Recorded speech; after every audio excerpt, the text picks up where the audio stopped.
Hello and welcome.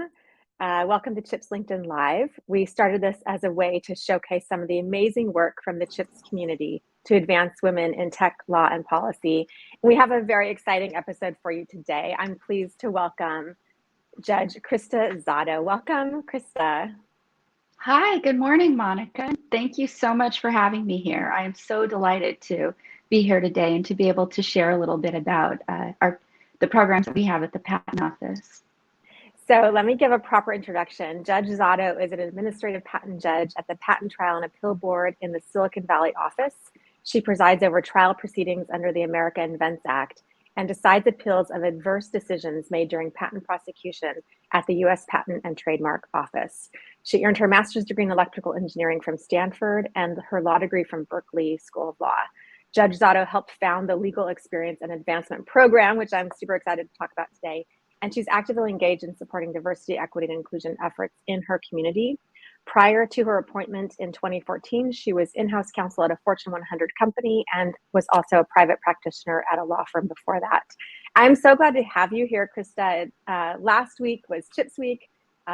Maybe people watching don't know about that yet, but we had our Global Summit, our Next Gen Summit, our Hall of Fame award celebration, and our General Counsel Boot Camp, 4 days at the Fairmont Hotel in San Francisco. And it was so amazing to connect with you in person and hear more from Director Kathy Vidal as well about the work that you, Judge Melissa Hoppala, and others are doing at PTAB. So let's dive right in. Tell us, what is the LEAP program? Sure, that's a really great way to start because the LEAP program is something that's really near and dear to my heart, and it's something that we're really hoping is going to help advance women in the legal profession. And a little bit later, I'll get a little bit into why having stand-up opportunities and gaining that experience is something that can really help advance your career and is, I think, one of the critical components if you're an advocate at a law firm. But actually, taking a step back, though, as to how this program got started, there is a little bit of a story behind it because this has history and goes quite a bit back. I think it was around 2014 or so, somewhere between 2014 and 2016, people were starting to take notice of something that some federal district court judges were doing.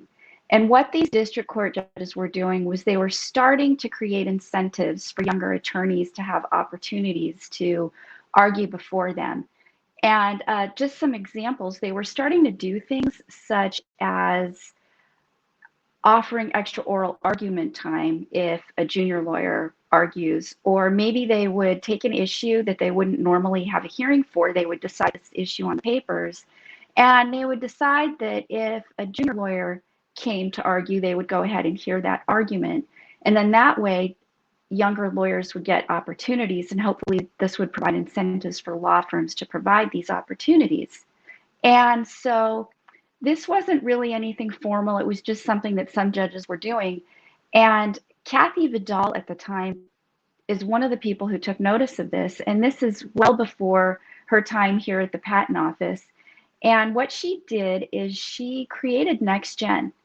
And so for those of you who are involved in ChIPs and are familiar, Next Gen is a program that not only does things like keep track of all these judicial orders, but it also has programming and other things to help younger attorneys with their development and advancement. But so with that backdrop, once Next Gen became involved and with all the work Kathy was doing with and others who were supporting her, they were starting to put orders on a website so that everybody could go to one repository and see where all these judicial orders were.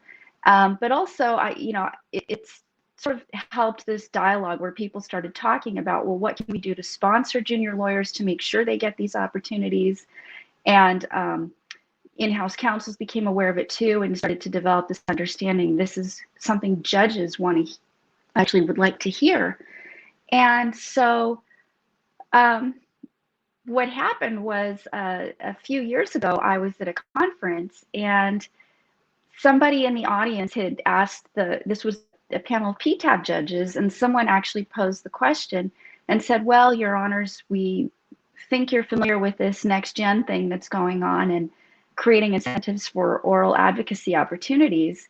for junior lawyers is the PTAB also considering a program that would do the same. And I thought, wow, that is an excellent idea. We, at the time, couldn't just pick up these orders that federal district courts were using because our tribunal was a little bit different and we had our own considerations that were specific to us. But I thought, wow, I love this idea. I think it would be fabulous if there were something we could figure out that we can do at the PTAB to create these opportunities. So literally that day, I went straight back to the office and raised this with others and said, is there something we can do about this? Can we start talking about it and start figuring out what sort of programs we could put in place? And the reception was really positive, and we were thinking about a first step. And the first thing we did was I reached out to Kathy Vidal, because at the time I was just thinking, she knows so much about this. She's already spent a lot of time thinking about this, and not only looking at orders online, but talking to in-house counsels and talking to lawyers and sponsoring junior lawyers. And so we started that dialogue, and we also brought in the PTAB Bar Association and started figuring out and what this program could look like. We really wanted to be conscientious about it. We really wanted to make sure that we were creating incentives that would ensure that junior lawyers would be able to take advantage of these opportunities. We wanted to make sure that the lead counsels at the law firms would support and sponsor these attorneys. And we really also wanted to make sure that in-house counsels would support these programs and feel comfortable in these patent cases where there's a lot at stake usually, to feel comfortable having junior lawyers argue. And so that's the background of how we started LEAP. But if it's okay now, I'll just go into some of the details of what the LEAP program has. And I just want to say, I love the ripple effect of what you've created and how it's showing up in other contexts as well. I think you spoke at the Global Summit along with judges Yvonne Gonzalez-Rogers and Mary Jo McNamara.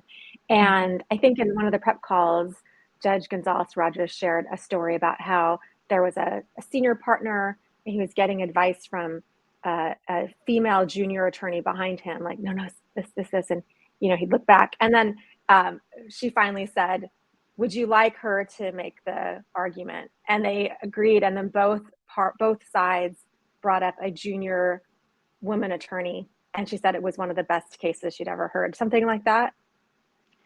Yes. Do you remember that story? I like that story because it really resonated, because that's a story that I think all the judges at the PTAB know very, very well. Even before we started the LEAP program, we were noticing, I'll just give a quick background of what we do to prepare for the cases and what happens when we go into our hearings. Before we have a hearing, so first of all, our hearings are about 1 hour per side, which means that we get in there and we're not interested in a canned presentation. We get in there and we're ready to start asking questions right from the get-go to very complicated, usually very in-depth, in the weed aspects of the case.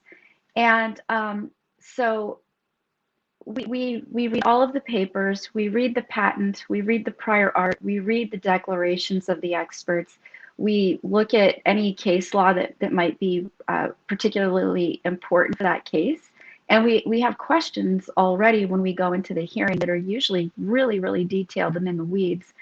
And if the lawyer in front of us only spent a day prepping for the hearing, then the judges all know the case a lot better than that lawyer. And it shows right away. It's really obvious to us when the person who is arguing doesn't really know the case well, or is the person who is prepped by somebody else. And so one of the things that's, I think, one of our pet peeves is when we ask a question, we can tell the person that responding doesn't know the answer, and they try to not answer the question, obfuscate a little, use whatever's in their arsenal to sound like they're addressing us, but not really answer the question. And when that happens, oftentimes what we'll see is the person having trouble answering the question is clearly the lead counsel or the senior lawyer. And we'll look at the counsel's bench and we'll see an associate there, and we'll see their face light up, and you can see it. It's just so obvious and so to us, and they get kind of excited, and you see this look like they're writing this note, and they know the answer to the question, and we're all sitting there on the bench thinking, why aren't you just letting this person answer the question? Please just let this person speak, because it's obvious this person did all the work and knows, and that's what we want to hear. I love that Judge Gonzalez-Rogers asked and invited that associate to come up. It was always tricky for me because I didn't want to put an associate on the spot by saying, why don't you come answer the question, because maybe the senior partner would be upset, the associate's not prepared. So it was always really, really tricky. So hopefully with this LEAP program, an associate can come into the hearing already knowing that they're going to speak and won't feel like they're being put on the spot, because you know, it's every time I've heard either a LEAP person argue, or even if it wasn't under the program, but it was just the newer associate did the work, they always do such a fantastic job. They really know the material, and the most important thing in our tribunal is to know the answers to the questions, because we're really looking for just knowledge, and we're looking for the person who has that knowledge to share that knowledge with us. And as long as there's sort of a sincerity that you're genuinely trying to answer our question, it always goes over very, very well with the judges, and that's what we love, and that's who we want to hear from. I love the stories. And so tell us a little bit more. The LEAP program gives firms extra time to argue their case. Tell us more about those details. Sure. So as I said, these hearings generally are 1 hour per side, and we offer an extra 15 minutes of oral argument time if a LEAP attorney argues. So that's 25% more time. That's pretty significant. Can I ask you, how often do you ahead. find that they actually need that time? Or are you finding that the junior attorneys are really well prepared? What are you seeing? Yeah, so the time isn't needed at all.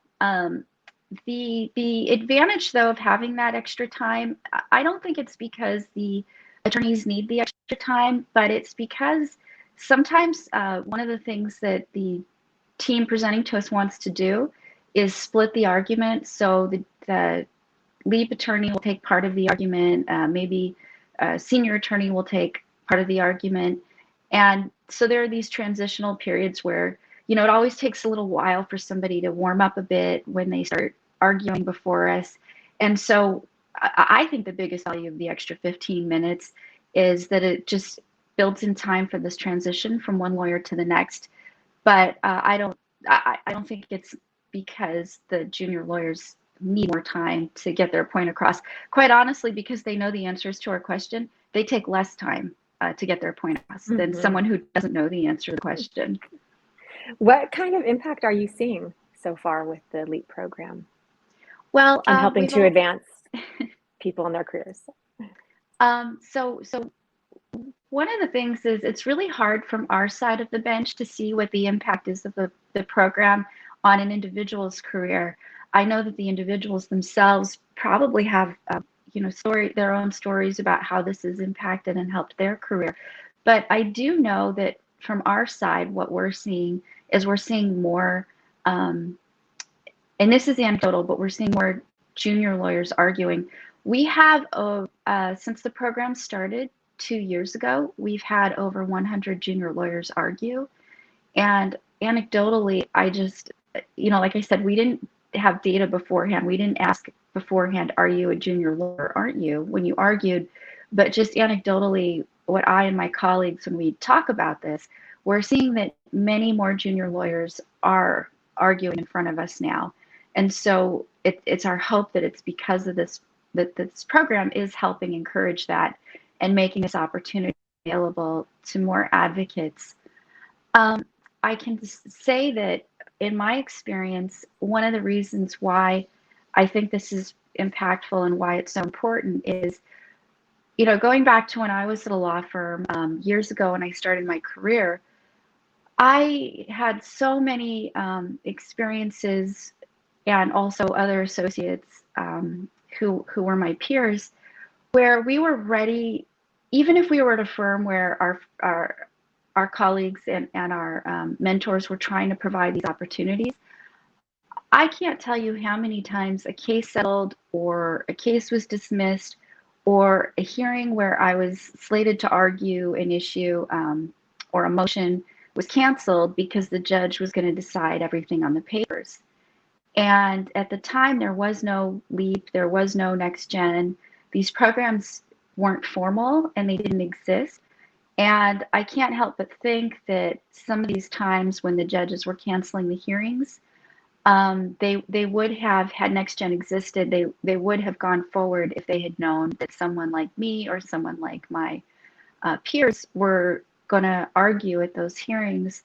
And having that opportunity to argue is so important because it gives you time in front of the client so you can show the client what you're capable of doing, and you get more exposure and they become more familiar with you.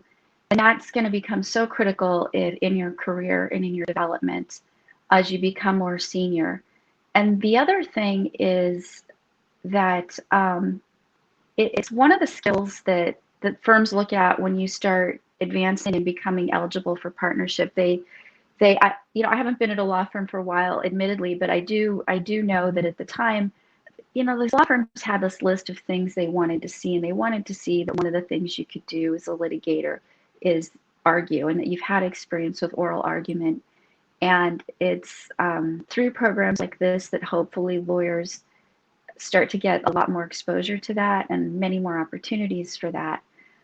So one of the places where we see at least some of the impact of our program is we do have some LEAP spotlights where we've spotlighted some of the lawyers who have, we call them LEAPers, but lawyers who have participated in LEAP and their sponsors. And hearing at least some of their stories, it sounds like they really gained a lot from the experience, and they feel more confident and they're eager to argue again. And sometimes, honestly, it also opens doors. When they've argued here in front of us and people see how well they've done, then others are more, likely to give them more opportunities to do the same.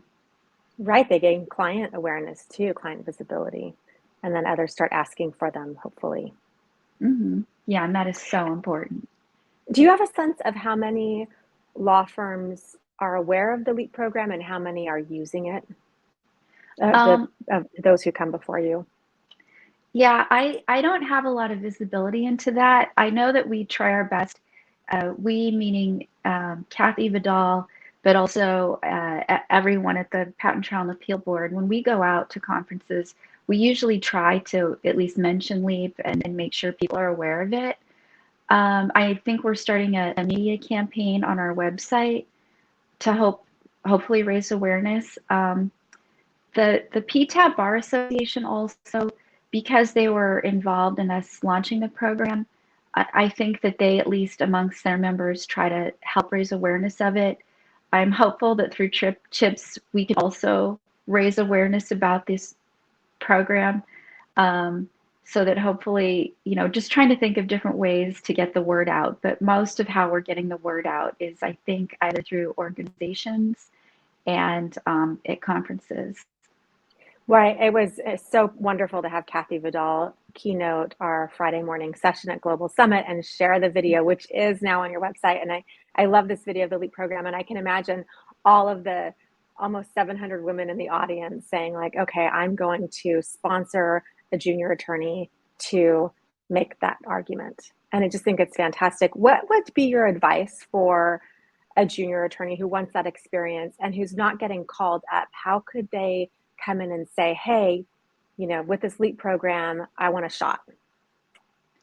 So that's a really good question. And the first part of that is definitely making it known that you want this opportunity. because and not worrying about or being hesitant to ask, because if you don't ask for things, um, actually it's funny because that was my career advice that I gave at the last panel where I spoke, was to ask for opportunities, because others might not be aware of it or thinking about it, and so you have to be an advocate for yourself. But for a specific opportunity like the LEAP program or any speaking opportunity, a first step is to, I think, educate. Well, okay, if there are a few steps, but one is to educate the person you're asking. In the case of LEAP, for example, the more they know about how this program works and what the safeguards are, and the more you can do to raise their comfort level with it, the better.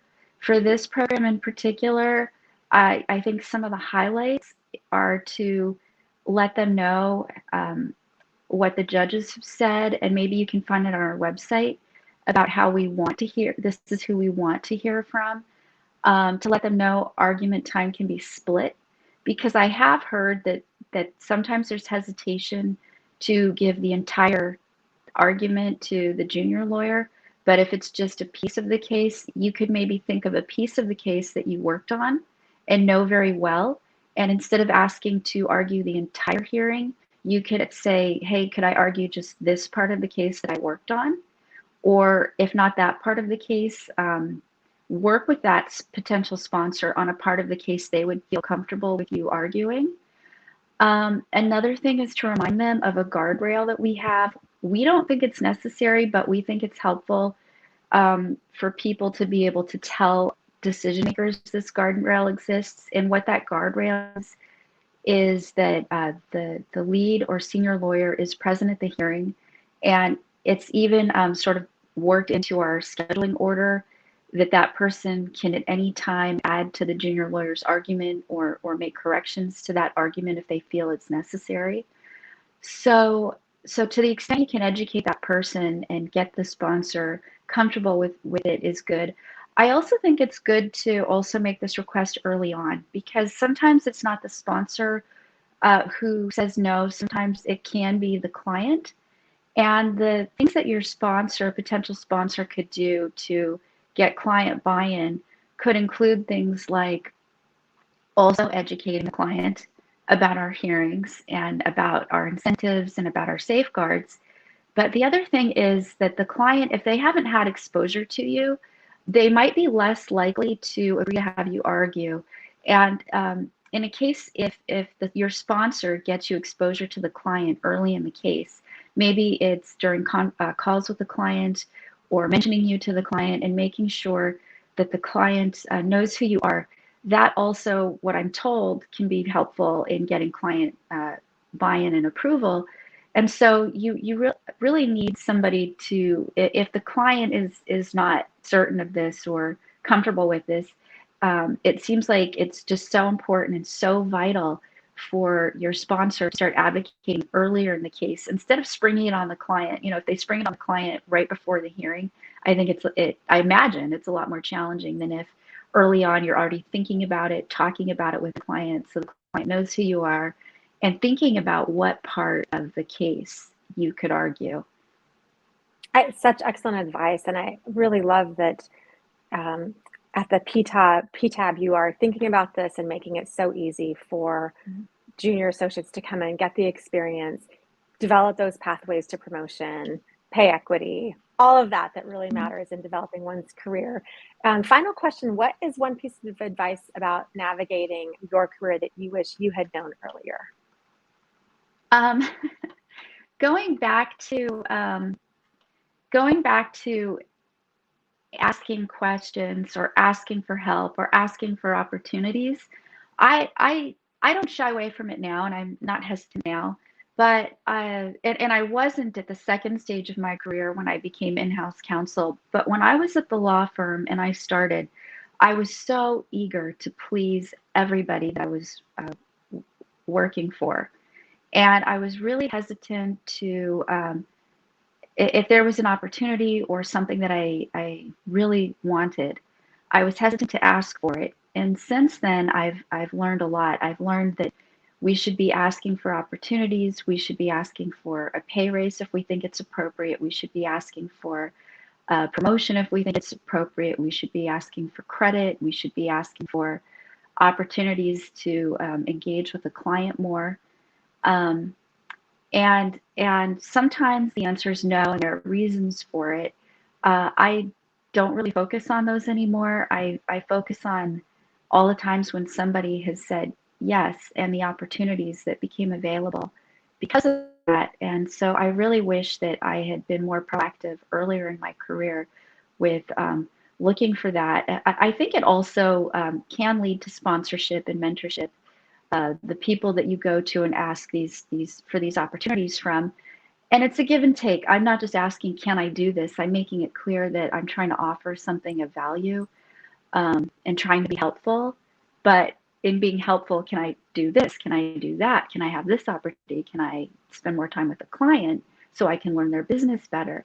So that's the one thing that I wish I had done. And actually, since if we have a few more minutes, I just wanted to also mention that earlier I said that we really tried to be thoughtful in developing our program, and we really are trying to think about how to get the word out about LEAP.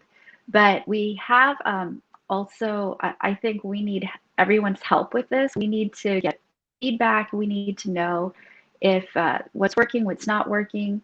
If people have ideas about other incentives that would be helpful, or other ways we could get the word out about this. We have a website, it's LEAP at USPTO.gov, and it's a place where people can share their concerns, their solutions, their feedback. And I just really encourage anyone who has ideas or something they would like to share to please write in and help us make this program better and more accessible. Such a great point, Judge Christa Zado. Thank you so much for all of that incredible advice. And is it leap.uspto.gov, or I thought it was uspto.gov? Oh, sorry. So the email is it's an email, leap@uspto.gov. Yes. Okay. leap@uspto.gov. And our website, the easiest way to find it is just to search USPTO and LEAP to find our website. Yeah. Mm-hmm. Okay, great. That's where I found it. And it's been a pleasure having you. I've just loved getting to know you better through Global Summit and through all of your support of the ChIPs community. Thank you so much for being part of ChIPs and continuing to advocate for career advancement across tech law and policy. What a pleasure. Thank you so much.